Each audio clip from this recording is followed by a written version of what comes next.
વાવથરા જિલ્લામાં ગુનાખોરી અને ગેરકાયદેસર પ્રવૃત્તિઓ ડામવા માટે પોલીસ એક્શન મોડમાં આવી ગઈ છે, જેના ભાગરૂપે એલસીબી પોલીસે દારૂની હેરાફેરી કરતા રાજસ્થાનના એક રીઢા બુટલેગર સામે પાસાનું હથિયાર ઉગામ્યું છે।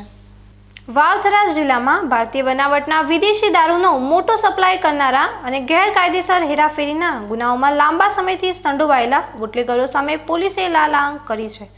જિલ્લા પોલીસ અધિક્ષક ચિંતન તેરૈયાએ જિલ્લામાં વિદેશી દારૂની હેરાફેરી અને વેચાણના નેટવર્કને તોડી પાડવા તેમજ આવા અસામાજિક તત્વો સામે કડક અટકાયતી પગલાં લેવા માટે ખાસ સૂચનાઓ આપી હતી।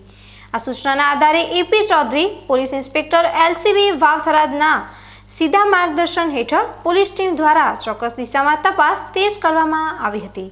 દારૂની હેરાફેરીના ગુનામાં સંડોવાયેલા રાજસ્થાનના બુટલેગર સામે વાવથરા પોલીસ દ્વારા કાયદાકીય જોગવાઈ મુજબ પાસા હેઠળની કડક દરખાસ્ત તૈયાર કરવામાં આવી હતી।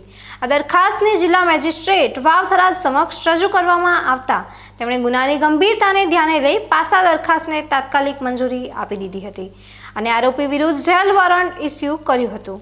વોરંટ મળતા જ એલસીબી વાવથરાની અલગ અલગ ટીમો બનાવીને વોન્ટેડ આરોપીને ઝડપી લેવા માટે ચક્રો ગતિમાન કરવામાં આવ્યા હતા।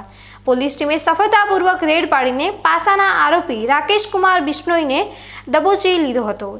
ધરપકડ બાદ કાયદાકીય પ્રક્રિયા પૂર્ણ કરીને આ કુખ્યાત બુટલેગરને તાત્કાલિક અસરથી અમરેલી જેલ ખાતે મોકલી આપવા માટેની આગળની કડક તજવીજ હાથ ધરવામાં આવી છે। પોલીસની આ કડક અને સરાહનીય કાર્યવાહીથી સરહદી વિસ્તારમાં દારૂની હેરાફેરી કરતા બુટલેગરોમાં ભારે ફફડાટ વ્યાપી ગયો છે અને આગામી સમયમાં ગેરકાયદેસર પ્રવૃત્તિઓ પર મોટી બ્રેક વાગશે તેમ લાગી રહ્યું છે।